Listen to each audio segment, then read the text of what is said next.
As you guys know, the Ace family is in a damning lawsuit with LivexLive. This is all over that Social Gloves event, which turned out to be a major flop. But recently, LivexLive's CEO decided to take an interview, and during that interview, he dragged Austin through the mud. Not only is this man exposing Austin's character, but shedding light onto what really happened at this event. Like the truth about those funds that were set to pay the fighters, or the fake fight between Austin and Bryce at the promo event. So let's get into it. As you guys know, the Ace family is a family vlogging channel here on YouTube with 19.1 million subscribers, which is a ton of people. And every time I bring that up, you guys are down in the comments like, do they actually have 19.1? And I have no idea how to prove whether a YouTube channel has purchased subscribers, but it's been at 19.1 for a very long time, so I'm starting to question it as well. But today we're going to be talking about the Social Gloves event. This boxing event went down in June, and it was something that Austin McBroom was throwing with a bunch of TikTokers and YouTubers battling it out to see which was the better social platform.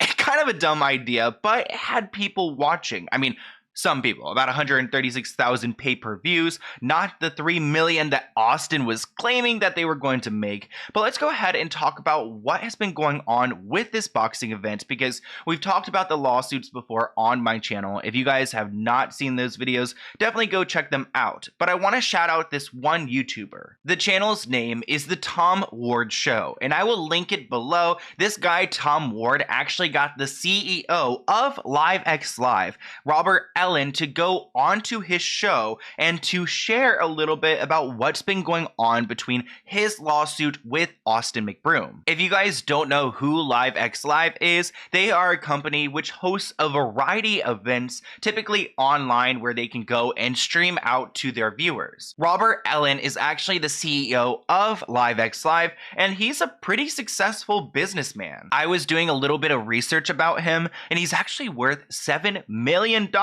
as of August 18th, 2021. So literally yesterday. I don't know how accurate this website is, but he pretty much owns a lot of LivexLive media. Again, I want to give kudos to Tom Ward for scoring this interview with Robert and LivexLive, because I tried reaching out to them. I hit up their PR email and I asked them for an interview.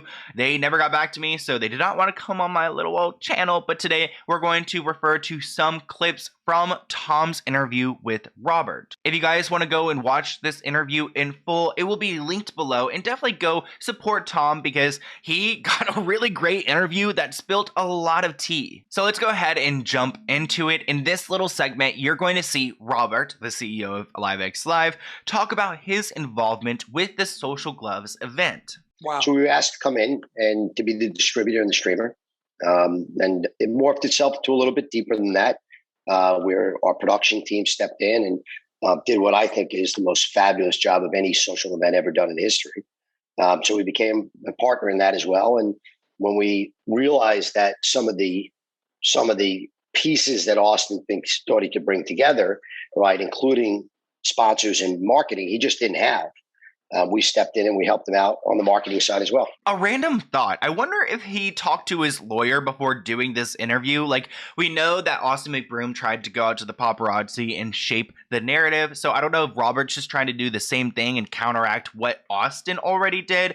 But I find it interesting that he's going and speaking about this situation because it is an active lawsuit. But from what Robert shared, it sounds like LivexLive came in to go and stream the event, and also came and supported the marketing effort because there really wasn't one. In the next part of the interview, Robert talks a little bit about James Harden and that situation going on there, because as you guys probably know, we've talked about it in a previous video, James Harden is going to sue Austin McBroom over the whole Social Gloves drama, because James Harden actually invested a good amount of money into this event, and it doesn't look like he's going to get that back. And by a good amount of money, I mean $2 million, which is an incredible amount. I wonder what James Harden was thinking. Like, did he think this event was going to pop off? Did he even like research who he was investing? And I mean, I have no idea. But let's listen to Robert explain what was going on with the whole James Harden situation, because he's going to shed a lot of light on that. Which was James Harden. Okay. Right. And James invested in what we were told is a senior position. So he really only had to generate, and he would get paid out off the first dollars of revenues, right, after some production costs and so on. So it looked like it was pretty easy sailing for him, to pay back James. Okay. Right. There's now some real debates and disputes as to what his position is. And we can't get, for the life of us, they've refused to. Social Gloves, Austin has refused to share what they believe is the waterfall. Just to clarify, the waterfall is a term to describe who gets paid first. So who gets paid first, who gets paid second, what's the waterfall? And it sounds like Austin's not being upfront with LivexLive about that, so they don't know who they're supposed to be paying. So nobody can even try to figure out, who would be owed first, who would be owed second. We've tried everything under the sun and worked really, hand in hand with James's attorneys to help him get through that process. So he really didn't bring in any investors. He may have thought he was going to. So LivexLive is claiming that Austin really didn't bring any sponsors over to the event. There's no investors. They really didn't have any clout in that world, which is really important because you need those big hitters with a lot of money to pull off an event like this. But then Robert talks a little bit about Social Gloves, the company, and how Austin is pretty much destroying it. This is a spectacular number, and the Social Gloves brand should have enormous value at the end of this. The IP has real value, and he's really destroying the value of that entity. And Robert is right, because this company is owned by Austin McBroom. And after throwing a big event, even if it didn't sell as much as he wanted them to, it still sold a good amount. And it should make Social Gloves look good, but all of these lawsuits after and this confusion is only going to make the brand look horrible. One of the reasons why Robert claims that this event didn't do as well as it could have is because Austin refused to put it on cable or television, which is really bizarre to me because wouldn't you want to reach more people? Austin was so arrogant, right, and so egotistical about this that he refused to put it on cable and satellite. Right? Now, this is the ultimate, stupid pill in life, which is 98% of every ticket in pay-per-view in the history of pay-per-view, right, that has been sold, was sold over cable and satellite. Will that change? Absolutely. Will he be right in 1 year or 5 years? It's very possible. Today, it is still a process. So we fought him like crazy. We battled, but it's his event. He had to make the decision. Again, why would Austin not want to reach more and more people and sell more pay-per-views by putting it on television? I have no idea, but it sounds like he just wanted it to be his way, and he was claiming, you know what, TV is old school. We're just doing the online streaming situation, and that'll be it, which I feel like you need to listen to the experts there. But Tom Ward asked a really important question to Robert. He asked, what is Social Gloves? Who is Social Gloves? Is that just Austin? Is there other people involved? Because it seems like he's kind of distancing himself from that. That's just not me. I'm Austin McBroom over here, but that's not my company. Is it him or what's behind it? Well, if you read the Taylor lawsuit, there's some really scary stuff in there. And if you read our lawsuit, right, including the... If you guys have not seen my videos about the Taylor lawsuit and the LivexLive lawsuit, we've gone through all of that, so that's what he's referring to. Fraud charges and so on, right? Austin owns Social Gloves. Okay. Right? From what we're told from many of the fighters, right, he told him he doesn't own it, right, which is a dangerous game, right? To start with, it's a dangerous game in that you're fighting someone in the ring, right? You're in a dangerous situation. Right. And Bryce has brought this up to me, right, to the extent that he brought it before the fight. Well, who really owns Social Gloves? Right. Well, if he owns Social Gloves and he's fighting, anything could happen. Right. Anything can happen in a ring. What Robert is alluding to is that Austin was trying to hide the fact that he owned Social Gloves. I don't know why, though. Part of me, my personal opinion is that I think he was trying to, like Tom was saying, distance himself from Social Gloves. So then when the ship sank, he wasn't the captain of it. Oh my God, that was such a great metaphor. I never say metaphors or whatever they're called.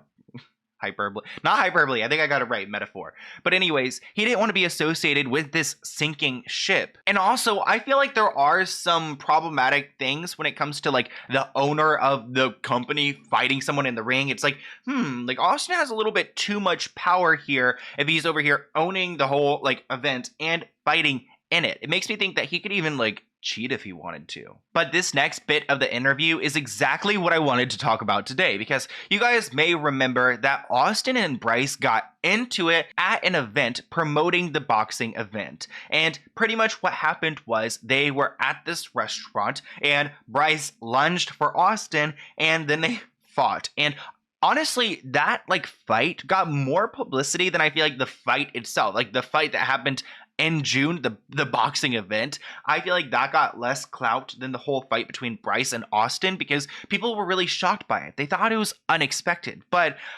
this guy, Robert, shares a little bit that makes me think that this whole fight between Bryce and Austin was 100% planned. Austin didn't really understand that. We taught him, we educated him, we even got him to have a brawl with Bryce right at Fred Siegel's. You know how good that was, right? I could tell you that was like pulling teeth. I thought they were going to have a brawl going back when I put them on 2 boats in Florida, right? I've always described this is WrestleMania, right? I do not. So he's shared some tea right there. So the event was planned according to him. He had them fight. And actually, what he was referring to in the beginning was that Austin doesn't understand this culture because Robert here, he wanted to make it very public that Bryce and Austin were beefing and they don't like each other. Honestly, I don't think that they actually hate each other, but when it comes to like boxing and wrestling and all of that, you need to really push it and make it dramatic. And honestly, that one event where they did fight was exactly what this fight needed. We could have used about like 5 or 6 more of those, of them just interacting in public and really getting at it. And that's what he's alluding to here, that Austin didn't understand that we needed to evoke emotion from the viewers so that they're excited about this fight. It's actually so cringe to me that this fight was planned. Like, oh my God, it was planned. Okay, why did the Ace family go and make a whole video reacting to this fight, acting like it wasn't staged when the CEO of LivexLive was over here just telling us that it was staged? And part of me thinks that like Bryce was here for it, but Austin just like didn't want to do it, which is just, okay, man, like you are the captain of this ship and you're the reason why it's sinking. Then Robert talks about the forensic audit because, as you guys know, the Ace family leader, Austin and McBroom, went out to the paparazzi and tried to make it seem like LivexLive or someone was lying about the pay-per-views. But now that the lawsuit is filed against LivexLive, Social Gloves is suing LivexLive for several reasons. Obviously, you guys know the 2 rumors that have been going around, and it sucks because nowadays on social media, rumors are just people saying he say, she say. No one really knows anything, right? Well, Robert cleared that up and said that the auditors were done within a couple hours and they found the truth. And I can forgive anyone if they want to come back to the ring, right? They accused us that they sold 3 million pay-per-views, right? And they brought in auditors, and the proof was within hours was proven that whatever number we give, we're going to give you the exact accurate number. Sure. The same thing when he questioned Hard Rock. Imagine questioning Hard Rock. They gave us $2 million up front. This is the first time I've ever seen this in the history of pay-per-view, right? When Austin came to us, he was paying the MGM $750,000. That's a $2.7 million swing, okay? He now claims we never told him about it, but he actually sent us messaging, amazing. This is truly amazing, things like that, right? And then he now denies he even knew it, but not that he denied that, but he questions Hard Rock on how many tickets they sold. Do you think Hard Rock's going to lie to you? So in that little bit, Robert was telling us a couple stories in one little segment. So one of them is that Austin was trying to use another venue where I guess he was paying a good amount of money for it. I don't know if this part's exactly clear, but it sounds like Hard Rock actually put up money for the event in turn to have it like at that arena. Again, I'm not entirely sure about that, but I do know that Austin was questioning Hard Rock, which is a very established venue in Miami that has no reason to lie about how many pay-per-views they sold. But let's lighten up the mood because there's actually a really funny part in this interview where supposedly Robert and Austin met together and oh my gosh, and Austin brought bodyguards with him. And listen to what Robert had to say about that. What do I do next? I sat with him at the Beverly Hills Hotel for over an hour, right? He wanted to bring his bodyguards, right? I'm trying to save him from himself, right? You can bring all the bodyguards you want. I'm from New York, right? But if you want to bring bodyguards, right, the bodyguard he should have brought was an accountant and a lawyer. I am weak. Oh my gosh. Robert's from New York, so you don't need to bring your bodyguards to him. He doesn't care about these bodyguards. But I think it's funny that he said you need to bring a lawyer and an accountant, because that's really who he needs on his side, who Austin needs. Because right now he's digging his own grave. And it sounds like Robert isn't trying to be his enemy. He's trying to work with him. But I feel like Austin doesn't want to take any blame, so he's trying to shift it onto a whole company, LivexLive. But like I said, I do believe that Robert would be happy to work with Austin. Like he says here, it's all fixable. This really could, it's still fixable, right? And all he has to do is grow up, right? You gotta take the L. We've all been there. You take the L, you man up to it, you sit down with all your partners. You don't send bankruptcy letters, right? You don't send threats of bankruptcy. You don't hire bankruptcy lawyers unless you're trying to beat James Harding, right? Trying to beat James Harding, right? I mean, I signed an agreement that says James Harding is first position that Social Glove signed as well, right? You don't want to spend your time doing that. We will talk a little bit more about James Harden in a moment, because it sounds like if Austin doesn't come up with this money, that James Harden could take Austin's house. But I have a feeling that Robert really understands the situation well, because he even says that he believes that Austin is surrounded by the wrong people. And what comes to my mind is Austin's father, Ellin McBroom, because he's been known to be really involved in Austin's business ventures, and it doesn't sound like he's like an expert, so not someone that Austin should rely on for business advice. An adult decision. And I think Austin's biggest problem is he's not surrounded by the right people, right?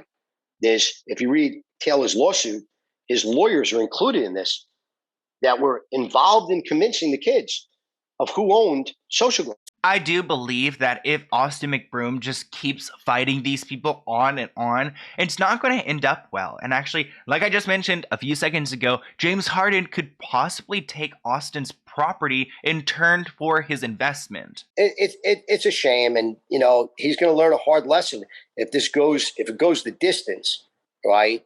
He's either going to end up bankrupting the company, and from what I'm told, the James Harding money, he has a personal guarantee. If he bankrupts the company, he's going to be paying him personally, or he's filing personal bankruptcy. Now, I know all the rumors out there, and I know all the stories. I don't know what is true is what's not. I think that Robert is referring to the whole house situation, because as you guys know, the East family home was like up for foreclosure, or still is up for foreclosure. So it's not like James Harden is going to be taking his home, but could be taking his cars and such. Something interesting that I pulled from this interview is a segment where Robert says that none of the YouTubers are complaining about their funds, but all of the TikTokers are complaining about where their money is. So where the YouTubers paid off and the TikTokers weren't, it's just very confusing. And the interesting part is, and this is concerning to me, and I don't know the answer, there's not a single YouTuber that's complaining.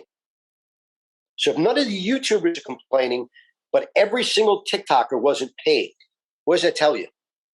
The YouTubers got paid. I don't know. I don't have proof of it, or maybe he has that kind of spell over them. There's been a lot of rumors that they were paid, either part or all of the money. All right. If it goes into bankruptcy, they can all get clawed back. Yep. All right. In the bankruptcy court, they could all be clawed back, and all those kids could be repaying the money. I don't know too many kids in their 20s that got a check, right, and didn't use it. You guys might be wondering, okay, Sloan, so where is the money? Because Austin McBroom went to the paparazzi and told them that LivexLive is holding all of the funds. And honestly, he was telling the truth there, because they are holding the funds because they're scared if they give them to Austin, that Austin's going to go and pay himself and not actually go and pay everyone else. No, the remaining money is held at Live by Live. Okay. And the reason it's held at Live by Live is that James Harding, Bryce Hall, Taylor all demanded that the money doesn't go to Social Gloves, because they're afraid that whatever money is the remaining money, right, goes out the door, there is a rumor and there is some paperwork that shows that Austin has a first position, that he has an MFN with himself. What's that mean? An MFN means he's most favored nation. That could even become in front of all the fighters, multiple of them have a first position. He could be in front of all of them. So if the money goes to him, it may be gone. So the most favored nation clause pretty much states that Austin supposedly put himself first before everyone else. So James Harden was promised money, but actually Austin's going to get paid first because of this favored nation clause, which isn't okay. And actually, Robert brings up the fact that this could be illegal. And I can't get too much into it because we're in litigation, but he's just trying to deflect the truth, right? Everybody knows the numbers. Everyone knows how much money is left. They just don't know what the waterfall is because Austin got all the fighters to sign an NDA, then signed many of them to a first position. And when you sign to a first position, you legally cannot sign a second person to a first position, right? Is it fraud? Is it breach of contract? Is it worse?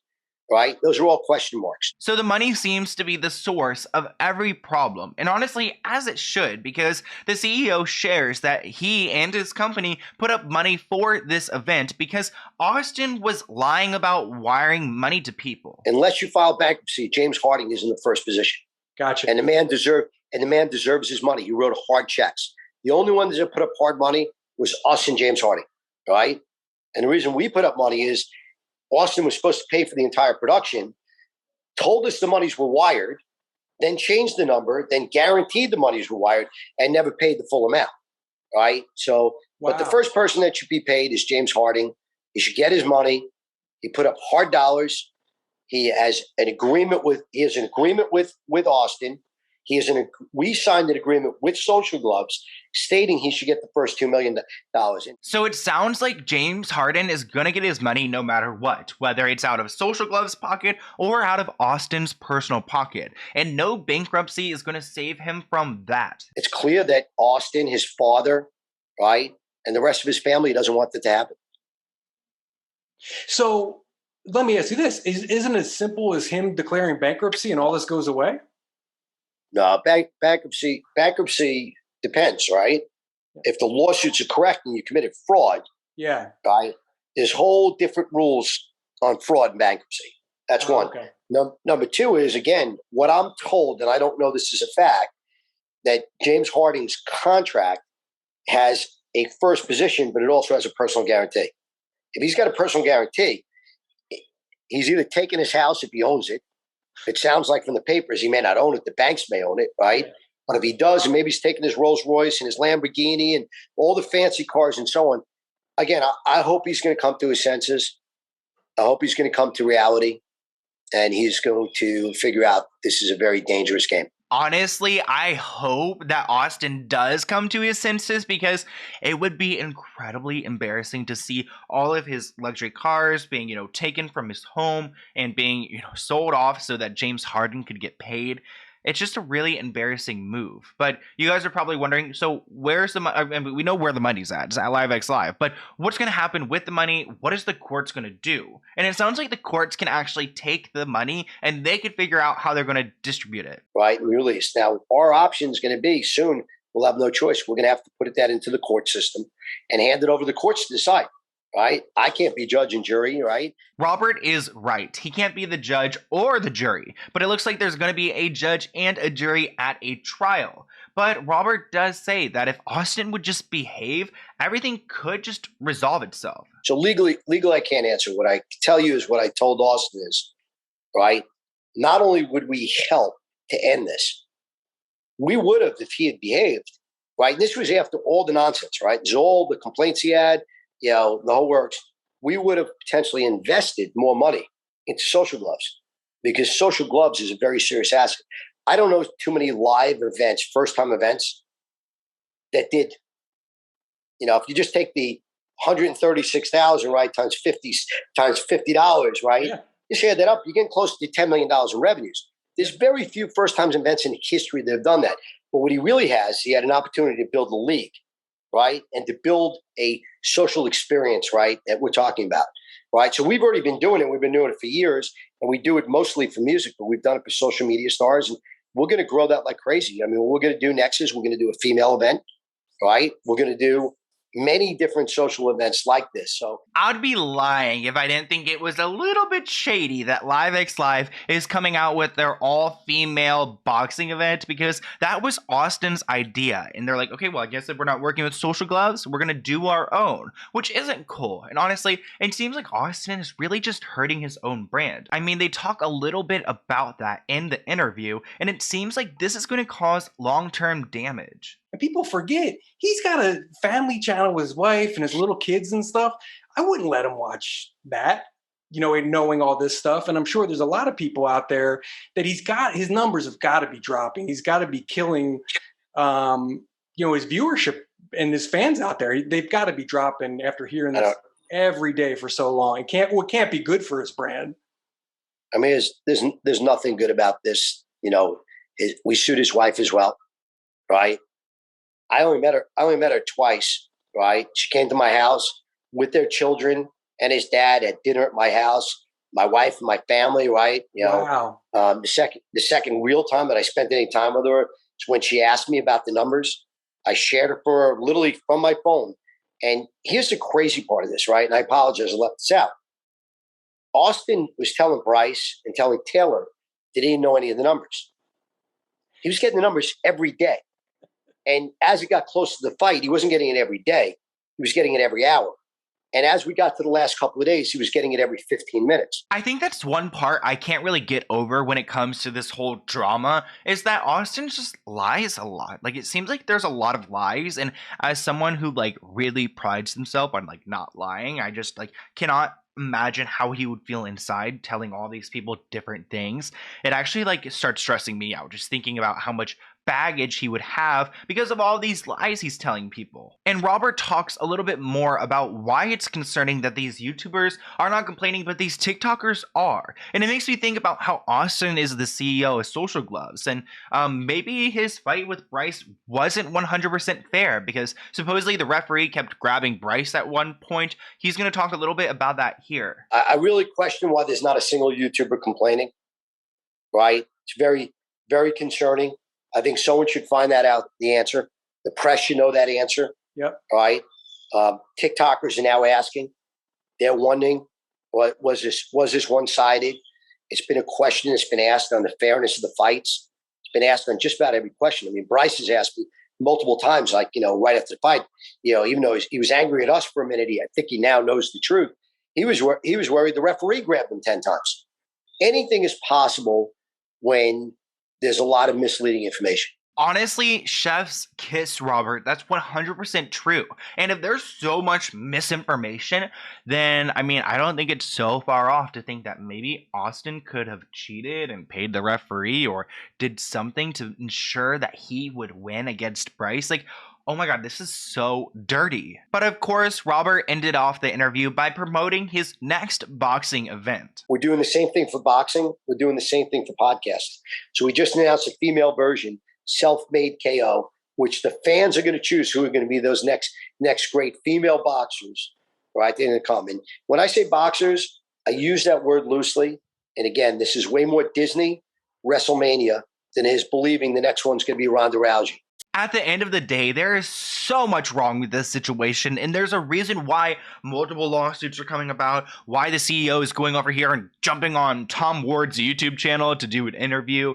I just feel like this situation's incredibly messy and so unprofessional, I guess because it involves like social media and, you know, nothing good comes out of bringing your problems onto the internet. But I hope you guys enjoyed this video. I do have an update coming soon on Catherine McBroom because you guys already know that she's being sued by her own brand. If you guys have not seen that video, definitely go check it out. But there are new filings that show that Catherine actually lost her company millions of dollars. So if you guys want to see that video, comment below. And here is my email once again. Send me any video ideas you guys may have. So many of you guys sent me this interview, so that's why we're talking about it today. But let's go ahead and look at a P.O. Box package item. This one is is from Ignited, and oh, I'm sorry to everyone's ears. Oh no, but this one says thank you on the side, which is really cute. So let's go ahead and open it.